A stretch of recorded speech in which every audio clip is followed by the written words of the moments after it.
বলছো টুটুন? টুটুন কতদিন পর আসছো সবার সঙ্গে দেখা করতে বলো তো? হ্যাঁ, টুটুন পাখিটা কতদিন পরে সবার সঙ্গে দেখা করতে আসছে। এটা তো পাই, প্রত্যেক দিন আপুকে ডিম খাওয়ায়, তা তো পাই আসে। আয় তো পাই, তো পাই আসে না, টুটুন আসে।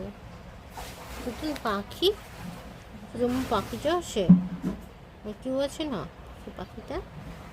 আমার পাখিটা অনেক দিন থেকে অসুস্থ, এখন একটু ভালো আছে না পাখি? হ্যাঁ, একটু ভালো আছি, বলো আমি ভালো আছি। মাছি আসছে কেন? ও পাখিটা টুস